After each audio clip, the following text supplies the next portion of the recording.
प्यारे बच्चों, हिंदी की कक्षा में एक बार फिर से आपका स्वागत है। जैसा कि आप जानते ही हैं, हम अपना 11वां पाठ गुलाबी नगर जयपुर, हमने इस पाठ में अब तक हमने पाठ का व्याख्या की है, शब्दार्थ आपने लिखा ही है, चित्र के रूप में आपने हवा महल जो कि जयपुर की निशानी है उसको बना लिया होगा।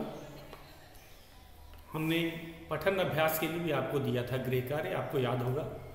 इस पाठ का पाठ 11 गुलाबी नगर जयपुर, आपको 2 बार इसका पठन अभ्यास करना है। कैसे करना है ये वीडियो में आपको बताया है, मैंने 2 बार पठन अभ्यास करके बताया है, तो आप पहले उसे सुनेंगे फिर आप पठन अभ्यास करें। हमने शब्दार्थ और मुहावरे जो थे, इस पाठ में कोई मुहावरा नहीं आया है, तो इस कारण हमने सभी शब्दार्थों को लिख करके याद किया है। अब चलते हैं मौखिक प्रश्नों की तरफ। तो जैसा कि आपको पता है, मौखिक प्रश्न होते हैं, हम इसे ओरली करते हैं, मौखिक रूप से ही करते हैं, और परीक्षा में यह लघु प्रश्नों के रूप में आता है। तो शुरू करते हैं अपने मौखिक प्रश्न। ये है हमारा मौखिक कार्य। मौखिक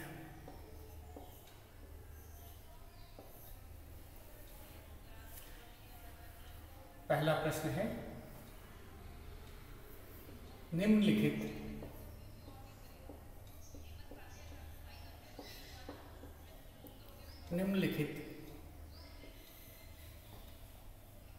प्रश्नों के उत्तर दो।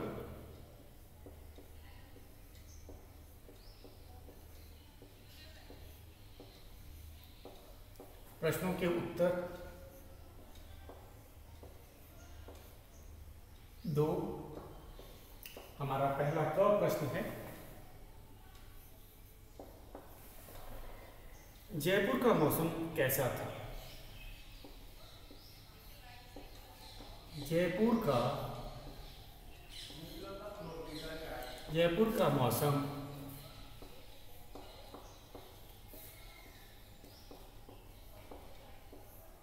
कैसा था? कैसा था? तो पाठ के अनुसार हमें जो पाठ है वह पत्र के रूप में लिखा गया, और हम जानते हैं पता लिखने के बाद पत्र में दिनांक लिखा ही जाता है। तो दिनांक भी इसमें लिखा है 25 अक्टूबर। तो 25 अक्टूबर ये हमारा इसी समय के आसपास का समय है, ये भी अक्टूबर का महीना चल रहा है, और आज 30 तारीख है। तो लगभग इसी समय जयपुर का मौसम क्या था? दिन में थोड़ी गर्मी पड़ती है, जयपुर में पाठ में बताया गया था, और रातें ठंडी होती, सुबह और रातें ठंडी होती। तो पाठ के अनुसार हमें ये लघु प्रश्न के रूप में आया, तो संक्षेप में उत्तर देना। और बच्चों को ये भी बताया था, टू दी पॉइंट हमें उत्तर लिखना होता है। जितना पूछा जाता है सटीक उतना ही हमें उत्तर देना चाहिए, न उससे अधिक देने की कोशिश नहीं करनी चाहिए। तो जितने भी लघु प्रश्न हैं संक्षेप प्रश्न ही होते हैं। मौखिक रूप से जितने भी प्रश्न आते हैं वे संक्षेप में ही होते हैं। तो जयपुर का मौसम कैसा था? जयपुर का मौसम दिन में थोड़ी गर्मी थी, लेकिन सुबह और रातें ठंडी होती।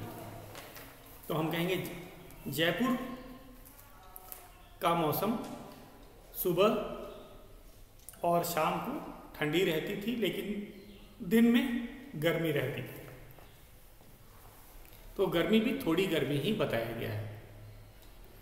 तो हम जब भी मौसम बताते हैं तो कैसे बताएंगे? कैसा आप अनुभव करते हो। इसमें कोई हमें तापमान लिखना नहीं है, कहीं मौसम विभाग वाला तापमान तो हम लिखेंगे नहीं, बताएंगे नहीं। तो आम बोलचाल में जैसे बताया जाता है कि मौसम सुहाना था, सर्दी थी, गर्मी थी, ऐसे ही आम बोलचाल में बताया जाता है। तो हम लिखेंगे इसमें कि जयपुर का मौसम, जयपुर में दिन में गर्मी थी तथा सुबह और शाम, सुबह और रात ठंडी पड़ती थी। तो मौसम भी आपको पता है महीने के अनुसार बदलता रहता है। तो ये अक्टूबर के महीने की बात की गई थी।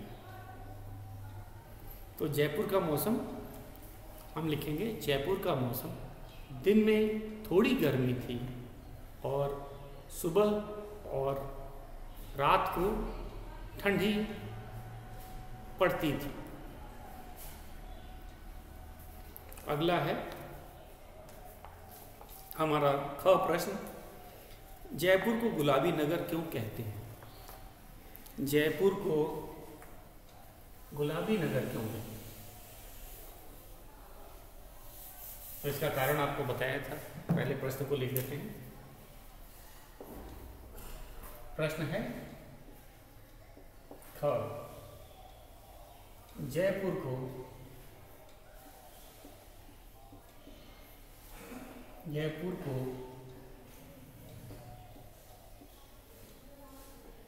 गुलाबी नगर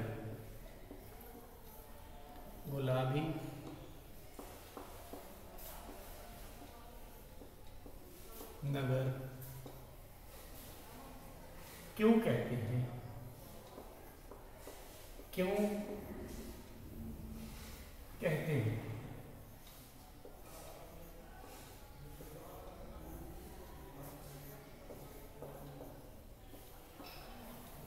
तो बच्चों, जैसा कि आप जानते ही हो, जयपुर जो शहर है उसका निर्माण करीब लगभग 350 वर्ष पहले किया गया था। तो इसके अंदर पहले जो इतने यातायात के इतने साधन नहीं हुआ करते और जो इमारतें होती थी, जो वो पास के पत्थरों से, जो पास में आसानी से जो चीज़ मिल जाती थी, वहीं से हर स्थान पे घर और मकान और इमारतें बनाई जाती थी। तो जयपुर में भी वहाँ पे गुलाबी रंग के पत्थर प्रचुर मात्रा में मिलते हैं शहर के आसपास। तो वहीं से पत्थरों को तराश करके ये जो इमारतें बनाई गई थी। तो आप देखेंगे कि जयपुर की अधिकांश इमारतें जो है वो गुलाबी रंग के पत्थर को तराश करके बनाई गई हैं। इसीलिए जो जयपुर का जो हम कहेंगे यहाँ की अधिकांश इमारतें जो हैं गुलाबी रंग की, जैसा कि आपने देखा होगा, अगर आपने दिल्ली का लाल किला देखा है तो वहाँ लाल रंग के पत्थरों से एक किला बनाया गया। तो इसीलिए उसका नाम लाल किला पड़ा है, क्योंकि वो लाल रंग के पत्थरों का प्रयोग किया गया है। तो इस पर कोई पेंट नहीं किया जाता है। पहले जो इमारतें बनाई जाती हैं तो जो पत्थर का रंग होता है उसी से इमारत के भी रंग आ जाता है। तो लाल किला में हमने देखा है कि वो लाल पत्थरों से बनाया गया, लाल पत्थरों को तराश करके दीवारें बनाई गई हैं, मीनार बनाए गए हैं और किला बनाया गया है। और इस कारण से लाल रंग के कारण से वो लाल किले के रूप में ही प्रसिद्ध हुआ। तो ठीक उसी तरह जयपुर के जो आसपास पत्थरों की खदानें थी, वहाँ पे गुलाबी रंग के पत्थर निकला करते थे और गुलाबी रंग के पत्थर काफ़ी देखने में सुंदर होते हैं। और मैंने जैसे बताया था 350 वर्ष पहले तो ज़्यादा तो यातायात के साधन नहीं थे, तो लोग जो आसपास जो पत्थर होते थे उन्हीं से घर बनाना, इमारतें बनाना पसंद किया करते थे। तो जयपुर जो नगर है उसमें अधिकांश इमारतें अगर आप देखने जाएंगे तो अधिकांश, ज़्यादातर, अब तो रंगों का भी चलन आ गया है और बिल्डिंग पे अलग अलग रंगों से रंगा जाता है, लेकिन पहले ऐसी बात नहीं थी। जिस रंग के पत्थर का प्रयोग किया जाता था उस रंग की इमारत बन जाती थी। तो जयपुर में अधिकांश इमारतें गुलाबी रंग के पत्थर से बनी हैं, इसीलिए इसे गुलाबी नगर भी कहा जाता है। क्योंकि अगर हम अधिकांश इमारतों को देखेंगे, जैसे हमारा हवा महल हो गया, वह भी गुलाबी रंग के पत्थरों से ही बना है और गुलाबी रंग देखने में काफ़ी सुंदर लगता है, तो इसीलिए इसको गुलाबी नगर भी कहा जाता है। जयपुर की अधिकांश इमारतें गुलाबी रंग की होती हैं। तो इसका उत्तर हमारा प्रश्न एक बार फिर से देख लीजिए, जयपुर को गुलाबी नगर क्यों कहते हैं? जयपुर को गुलाबी नगर क्यों कहते हैं? जयपुर को गुलाबी नगर कहते हैं क्योंकि यहाँ की अधिकांश इमारतें गुलाबी रंग के पत्थरों से बनी हुई। तो ये था हमारा कारण। किसका कारण है? गुलाबी नगर क्यों कहते हैं? जयपुर को गुलाबी नगर क्यों कहते हैं? अब चलते हैं हम इसको दूसरे तरह से भी लिख सकते हैं। जयपुर की अधिकांश इमारतें गुलाबी रंग की हैं, इस कारण से जयपुर को गुलाबी नगर कहा जाता है। जयपुर की अधिकांश इमारतें गुलाबी रंग की हैं, इसीलिए जयपुर को गुलाबी नगर कहा जाता है। तो इसी ये भी सही है। तो हमारा वाक्य सही होना चाहिए बच्चों, हमारा वाक्य सही होना चाहिए। अगर हमारा वाक्य सही है तो आपका उत्तर भी सही है। और लघु वाले में मैंने आपको बताया था, जितना पूछा जाएगा उतना ही हम उत्तर देंगे। हमारा आंसर जो होता है, उत्तर होता है वो टू दी पॉइंट होना चाहिए, सटीक, हिंदी में कहा जाता है सटीक। जितना पूछा जाए उतना ही बताना है। और अगर हम ज़्यादा बताने की कोशिश करेंगे तो हो सकता है कि आपका वाक्य बड़ा हो जाए, गलत हो जाए और उसके अंक नहीं मिलते। जो चीज़ प्रश्न किया जाता है उसी का हमें उत्तर देना होता है। तो फिर एक बार और चर्चा हमने कर ही ली, इसका उत्तर आपको फिर से बता देता हूँ। जयपुर को गुलाबी नगर क्यों कहते हैं? जयपुर को गुलाबी नगर इसलिए कहा जाता है क्योंकि यहाँ की अधिकांश इमारतें गुलाबी रंग के पत्थरों से बनी है। या फिर इस तरह से बता सकते हो, जयपुर नगर की अधिकांश इमारतें गुलाबी रंग की हैं, इस कारण से जयपुर को गुलाबी नगर कहा जाता है। तो ये था हमारा दूसरा ख प्रश्न। अब हम चलते हैं अपने ग प्रश्न पे चर्चा करते हैं। हमारा ग प्रश्न है,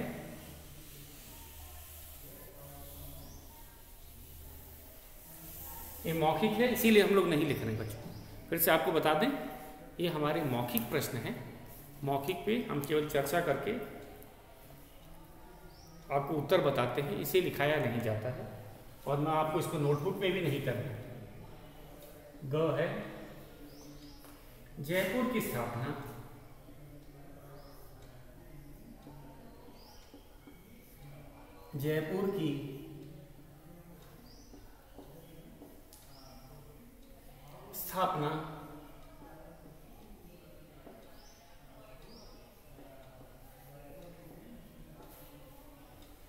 किसने और कब की थी?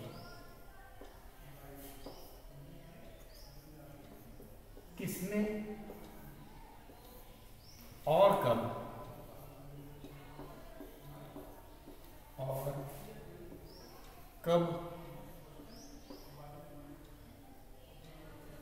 की थी?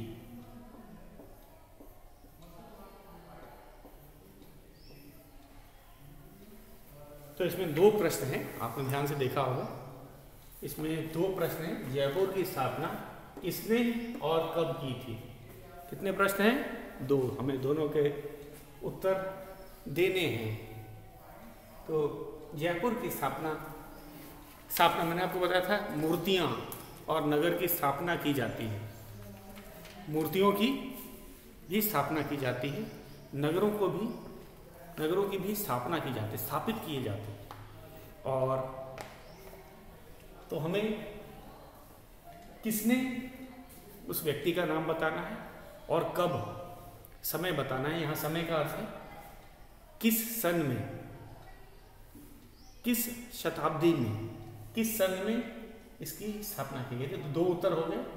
स्थापना करने वाले का नाम, किसने मतलब नाम, और कब मतलब समय। तो हम कहेंगे, हमें पता है कि जयपुर की स्थापना महाराज सवाई जय सिंह द्वितीय ने की थी। और कब की थी? सन 1727 ईस्वी, लगभग आज से 350 साल वर्ष पहले लगभग। तो ये है हमारा ग प्रश्न। जयपुर की स्थापना महाराज सवाई जय सिंह द्वितीय ने सन 1727 ईस्वी में की थी। तो हमारा उत्तर ठीक उसी तरह रहेगा। पहले हम नाम बताएंगे, जैसे प्रश्न में पहले नाम पूछा है, बाद में समय पूछा। कब मतलब हमें शताब्दी सन बताना है। तो जयपुर की स्थापना किसने, इसमें नाम बताना है, और कब की, तो समय की बात की। तो हम भी उत्तर भी ऐसे ही देंगे कि जयपुर की स्थापना महाराज सवाई जय सिंह द्वितीय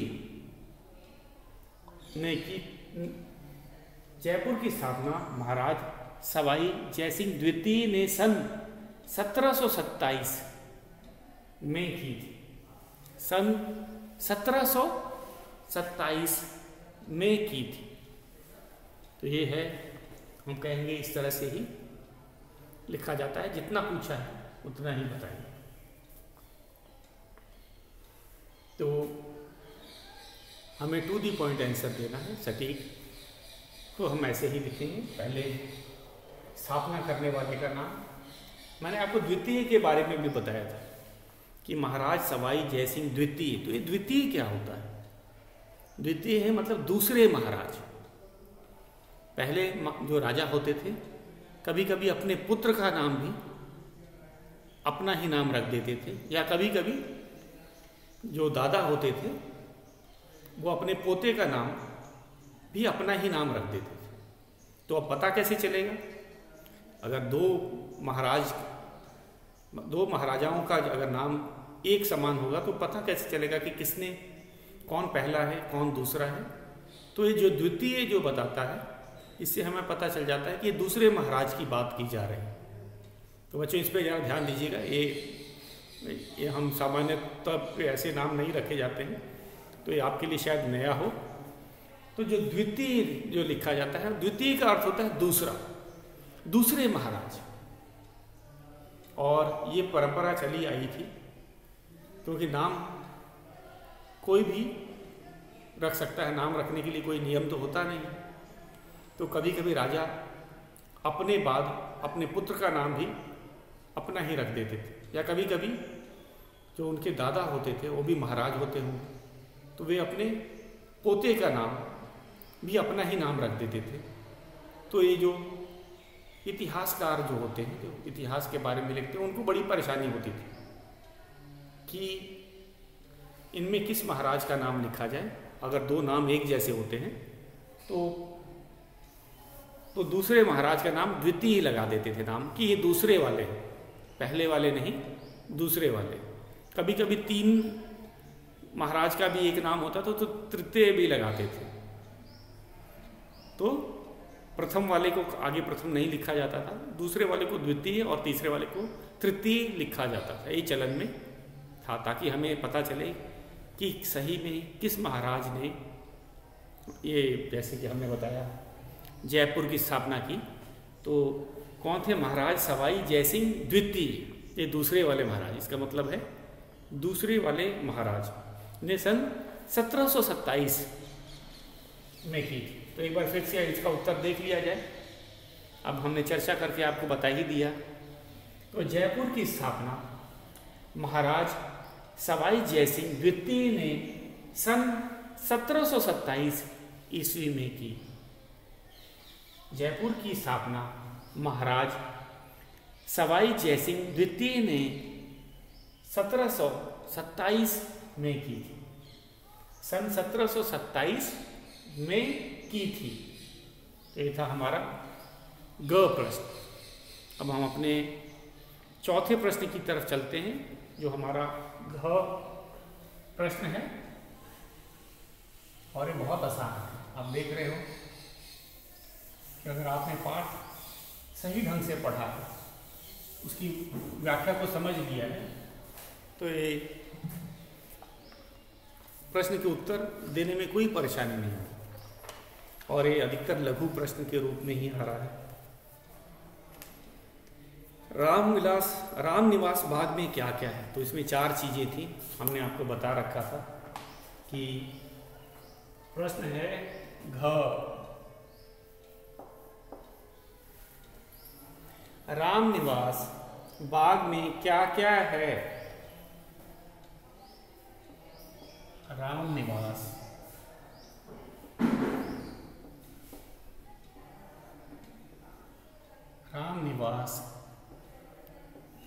बाग, जैसा कि नाम से ही पता चल रहा है, एक बहुत बड़ा बाग है। में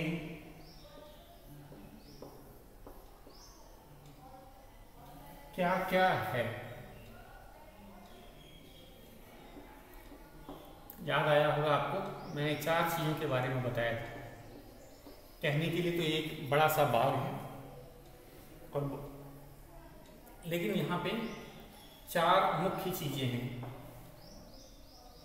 वो आपको बतानी है।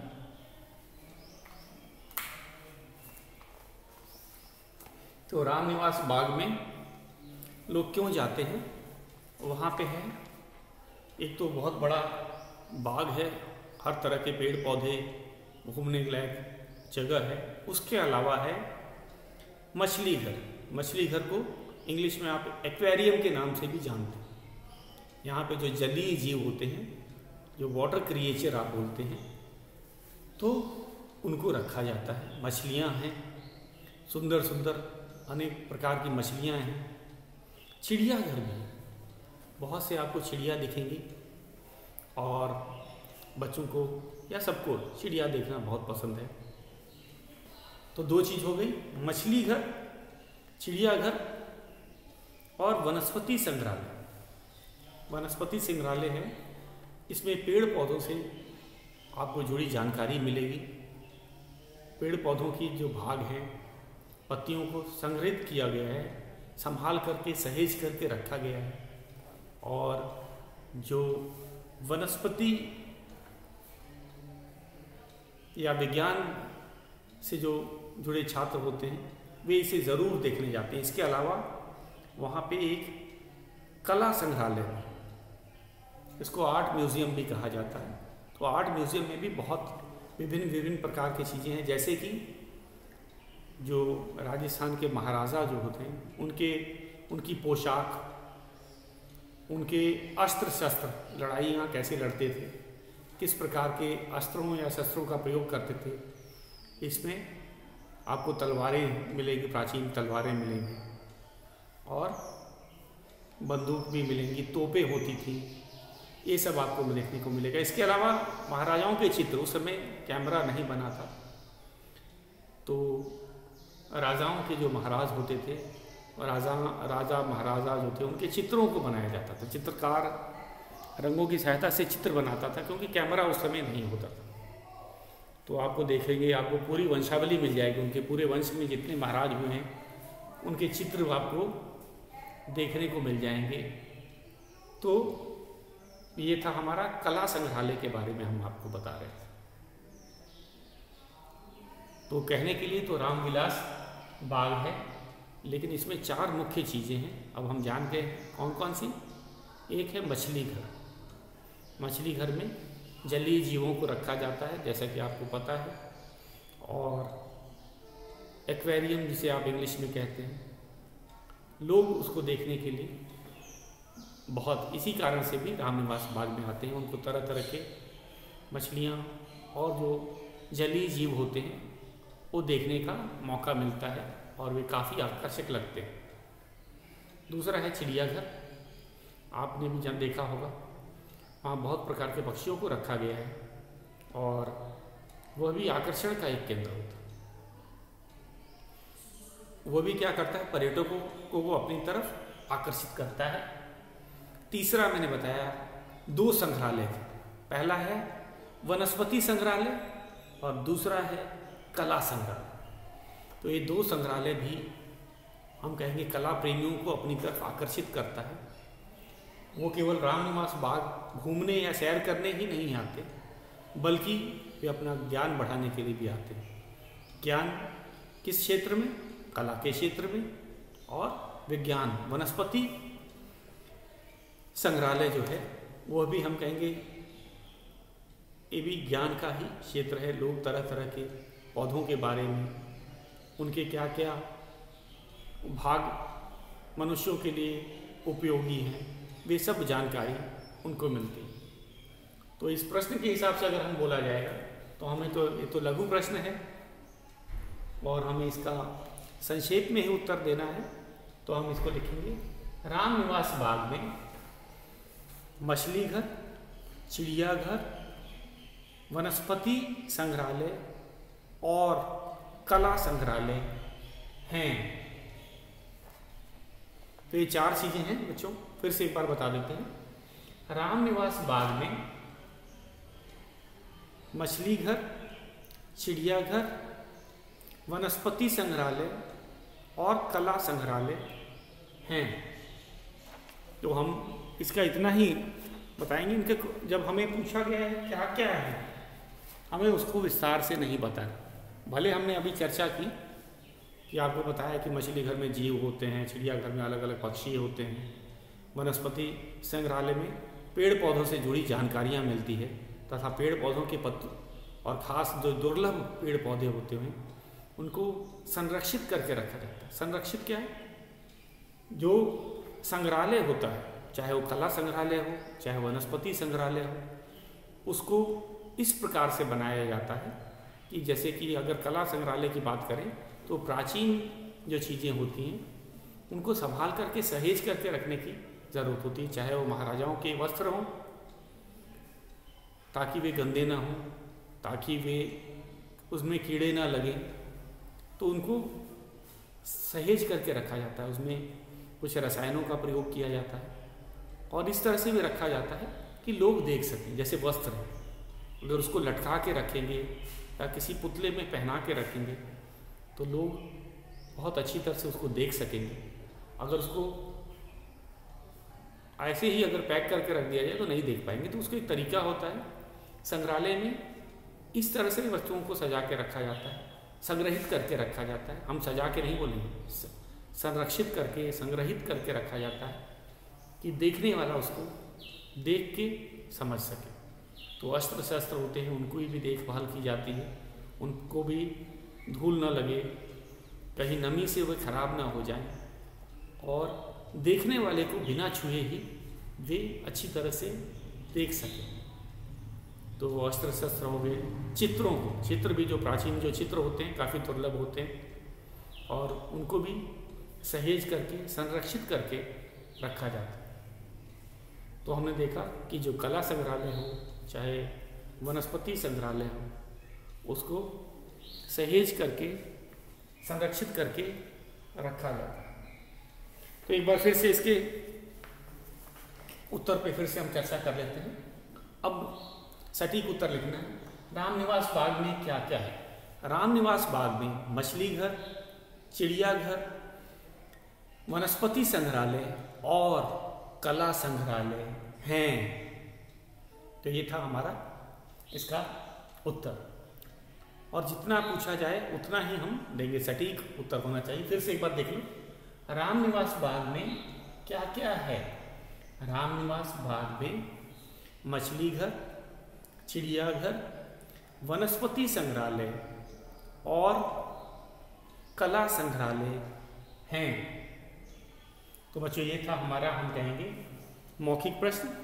हमने चारों मौखिक प्रश्नों को चर्चा के द्वारा किया है और आज आपका गृह कार्य है कि आप इन मौखिक प्रश्नों को अपने शब्दों में, इसे रफ कॉपी में अगर आप लिखना चाहते हैं तो रफ कॉपी में लिखिएगा।